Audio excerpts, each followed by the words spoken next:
Hey guys, Mark Ferrasci with Protect Dog Training. It's getting warm out here now. The temperature's gone into the 90s and the humidity and dry, whatever it is on a certain day. It's a little bit more humid up here today, which makes it more uncomfortable. Yesterday we were on Facebook and we saw a post from a gentleman over in Europe by the name of Nino, and I can't think of Nino's last name right now off the top of my head, but bottom line, he's what I would call a heavy hitter. He's a pretty good trainer, and he's doing seminars all over the place and promoting himself through videos and that kind of thing. And from what I've seen on film, the dude's pretty damn good, so he has a right to voice this situation. For those of you that aren't in the dog world and don't realize it that much, we have controversy that happens all the time depending on what's going on in the industry. But right now, it usually comes over from Europe.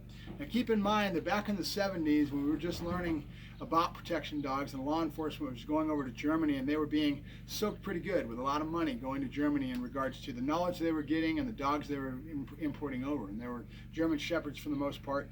And back in those days, they were using tools that were, to this day, are very controversial. And these tools revolves around negative type of corrections that can be implemented with them. And one of those would be a pinch collar. A lot of controversy. You have all positive people that frown on them, and they demonize this and they negatize it, right? And it's different camps of thought processes in properly training your animal, okay? And then we have stem collars, or an electric collar, an e-collar, right? That's another very controversial tool that's being used in the industry. These tools are always very controversial, and they cause problems. And right now, there's been, in the last year or so, there's been breakups of the clubs that are coming from Europe as far as working dog clubs, protection dogs, right? Wanting to, over in Europe, this is where it's happening. They're the ones that brought us this knowledge of these tools in the very first place. And they were the ones that were very aggressive with some of their use. I mean, there's stories all the time about folks over in Germany sharpening the prongs on a pinch collar, sharpening them to make them a lot more adversive in their corrections. I would never do that, and I know a lot of people that would frown on it very heavily. There's no need to do that. Then you have the stem collar. Back in the old days, the stem collar was not as fine-tuned as the electronic age that we have today ability. They only had stem collars that went from like 1 through 10, and the levels would be dramatic when you go only through a 10 spectrum, okay? Think about that. And a lot of times law enforcement dealing with high drive dogs, what happens when a dog is in drive? He shuts off his pain sensors.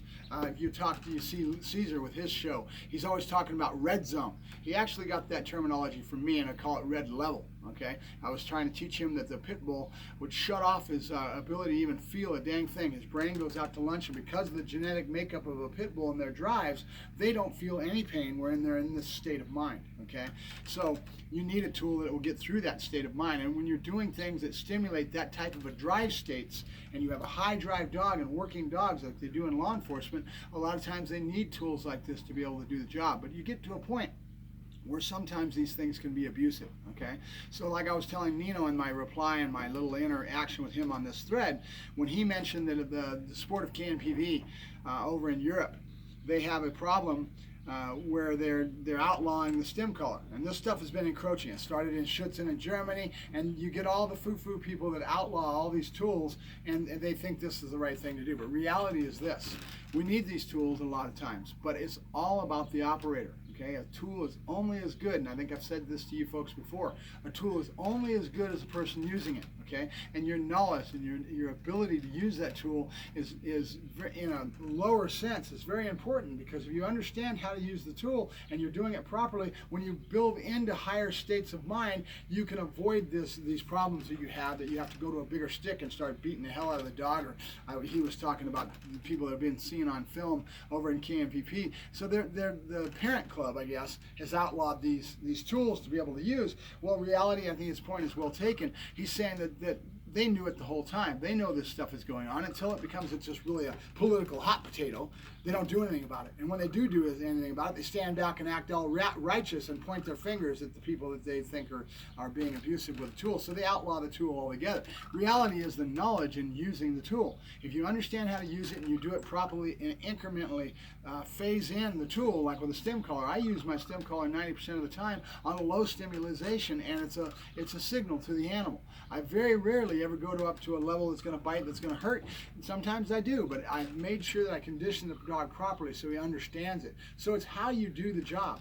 There was a picture a week or so ago. I saw one of these positive only people, I'm sure, that was bagging on a pinch collar, and they'd found a pit bull, or one of the breeds, mastiff breed, whatever it was. All you saw was a picture of the dog's neck. They shaved it, and there was holes all around the dog's neck, and they were bad mouthing the pinch collar, the tool. Okay, don't get mad at the tool, get mad at the operator. Okay, the operator, the knowledge that's involved with this. Now I can tell you pretty much what happened. You either had an ignorant person that was going down the road with their dog pulling into this pinch collar the whole time, and they end up learning to tolerate that pain. Their pain threshold comes up and they will deal with it. That's just the nature of a dog.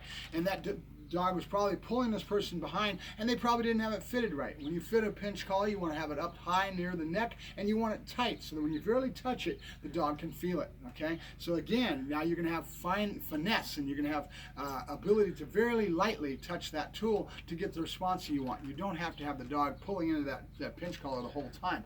Or you'll have somebody that has it so loose that when they give a jerk release, and that tool is going whack, whack, whack. It's not supposed to work that way. Okay, it's supposed to be constantly there with a good tightness to it around the neck and up near the ears. And when you barely touch it, it pinches the whole muscle. That's the way it's designed, and it very lightly. And you want to use it that way. You want to give a little tap. Okay, and how you're using it so that you're communicating with the dog on a level that the dog can pick up and is conditioned to be receptive to that very light touch. Okay, the finesse of that tool. Okay, so again, it's the person that's using it.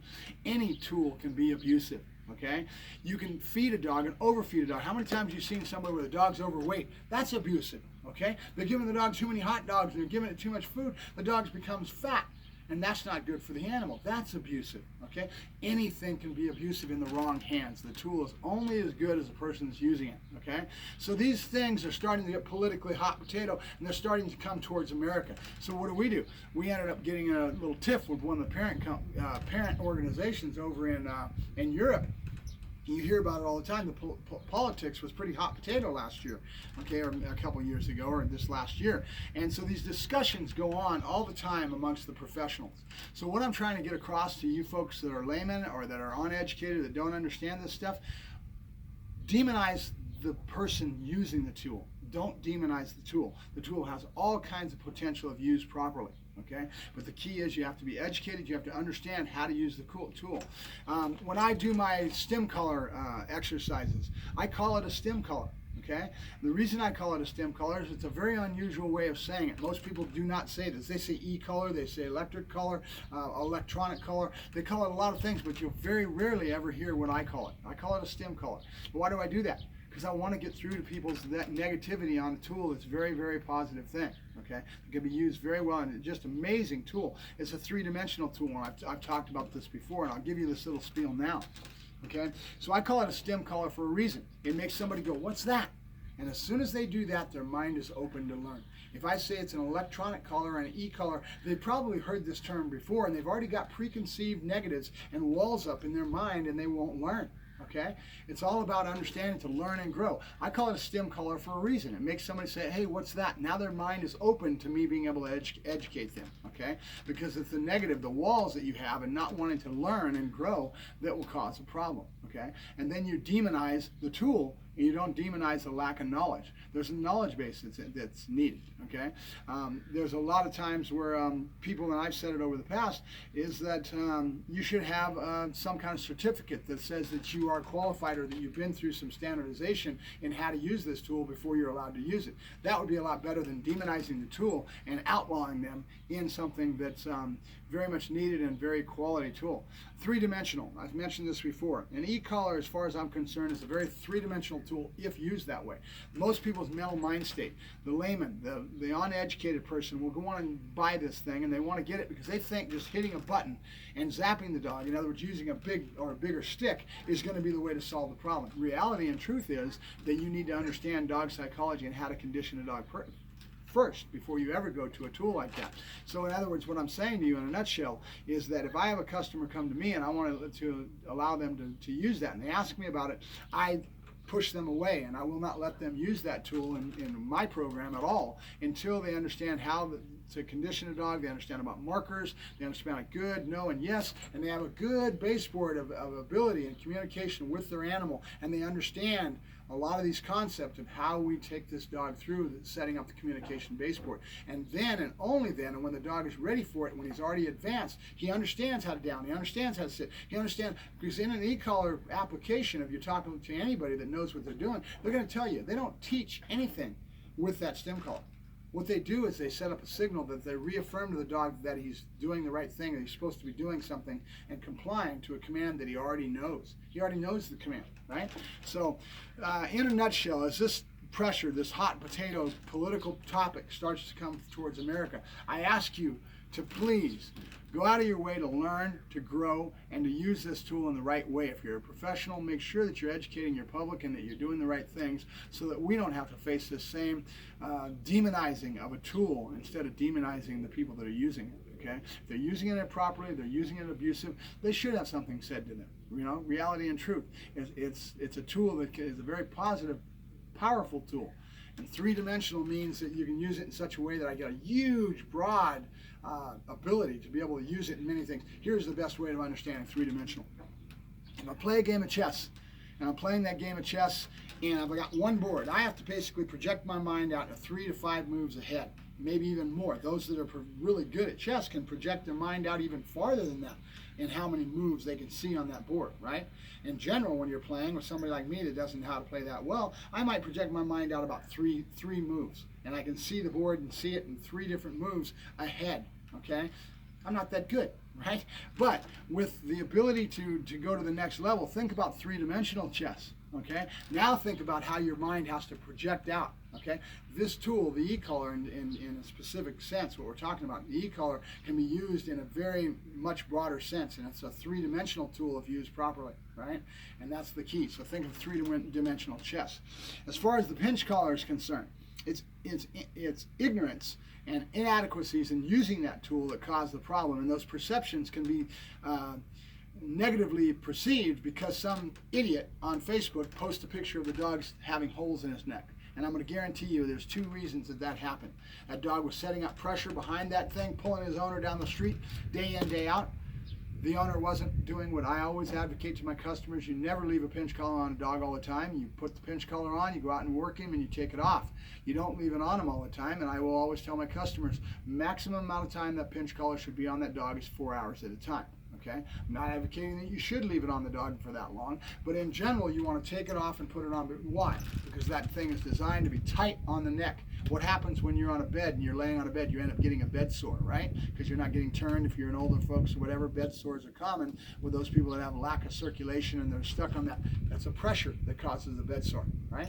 The same thing causes that hole to be in the neck. It's the pressure constantly that will end up wearing a hole in the dog's neck. It has nothing to do with the tool itself. It has something to do with ignorance and how they use that tool. Okay, so keep it in mind, and we'll talk about this subject more as we go along, because obviously something happened in KNVP. If you don't realize it, KNVP is a sport from Belgium, Holland, that is usually wrapped around the Dutch Shepherd breed and Malinois and have a genetic package because of what they're breeding, what they're after. It's the closest to real police work. In fact, those dogs get certified in that sport, and they can actually have a certification for a police dog. And it's a very, very tough sport, but they have dogs that are tough to be able to handle it. Okay, and so they ended up having something happen in the sport, from what this gentleman said, that they outlawed that tool, or they're trying to outlaw that tool, and that's what this trainer was talking about. So keep it in mind. We don't want to lose the tools that we have to use, and it's all about you being a professional and knowing how to use this tool and educating yourself and using it properly. And you need to pass that on to your customers and the general public so their education helps us be able to fight this battle when the time comes, because it's coming, folks. I'll talk to you later. Have a good day. And Mark Ferrasci with ProTech Dog Training signing out. Bye-bye.